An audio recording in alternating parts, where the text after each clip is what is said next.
Hello everyone, welcome to this session. இன்னைக்கு ஒரு 4 question டக்குன்னு பார்த்துடலாம் வாங்க.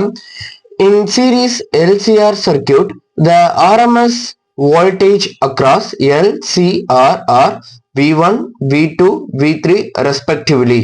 Then the RMS voltage of source is always. This is the 4 options. இந்த ஆப்ஷன்ல எது கரெக்டோ அதை கமெண்ட் பண்ணுங்க. கமெண்ட்ல கொஸ்டின் நம்பர் 1 2 3 4 அப்படின்னு போட்டு அதுக்கான கரெக்ட் ஆப்ஷன் என்னவோ அதை அப்படியே போட்டுருங்க. மோஸ்ட்லி நீட் எக்ஸாம்ல இப்போ 1 2 3 4 அப்படின்னு வச்சு நிறைய கொஸ்டின் பேப்பர் ஆப்ஷன் பார்க்கும். நான் இந்த மெத்தட்ல போட்டிருக்கேன். ஏபிசிடி அப்படின்னு கூட நமக்கு ஆப்ஷன்ஸ் வச்சு கேட்கலாம். ஸோ அது கரெக்டா பார்த்துக்கோங்க. Then second question from chemistry. Which among the following compounds undergoes nucleophilic substitution reaction? This is the keyword. Nucleophilic substitution reaction க்கு எது ஈஸியா போகும் அப்படிங்கறதா question. So this is the 4 option. So இந்த 4 ஆப்ஷன்ல எது கரெக்டோ அதையும் கமெண்ட் பண்ணுங்க. And the third question from botany.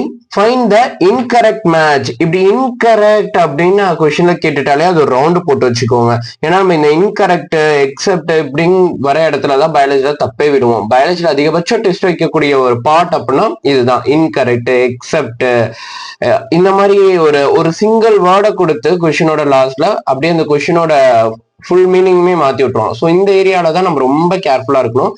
So find the incorrect match variety crop. So இதுல எது incorrect அப்படின்ட்டு கமெண்ட் பண்ணுங்க ஆன்சரை.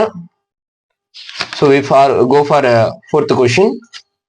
One of the major vectors for the transmission of diseases are insects, especially mosquitoes. They spread all of the given disease except. பாத்தீங்களா இப்ப இவ்வளோ பெரிய question படிச்சோம். இந்த லாஸ்ட் வேர்ட்ல ட்விஸ்ட் வச்சிருக்கான். இந்த எக்ஸப்ட் அப்படின்னு ஒரு வார்த்தையை பாத்தீங்கன்னாலே அதை நல்லா அண்டர்லைன் பண்ணி ஒரு ரவுண்டு போட்டு வச்சுக்கோங்க. அப்பதான் மறக்காம நம்ம அதை கொஸ்டின்ல இம்ப்ளிமெண்ட் பண்ணுவோம். So this is the 4 option for this question. And இது கரெக்ட் ஆன்சர் என்ன அப்படிங்கிறத கமெண்ட் பண்ணுங்க.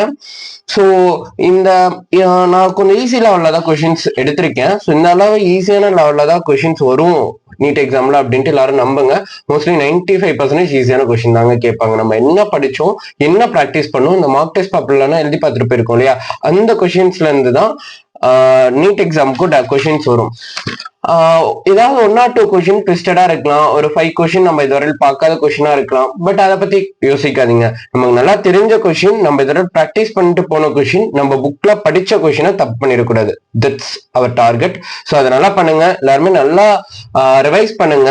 மார்க் டெஸ்ட்ல மார்க் கம்மியா வருது அப்படின்னு நினைச்சு ஃபீல் பண்ணவே பண்ணாதீங்க. மார்க் டெஸ்ட்ல இங்க மார்க் கம்மியா வந்தாலுமே கூட ஃபைனல் எக்ஸாம்ல நல்ல மார்க் தான் வரும் அப்படின்னு நம்பி உங்களோட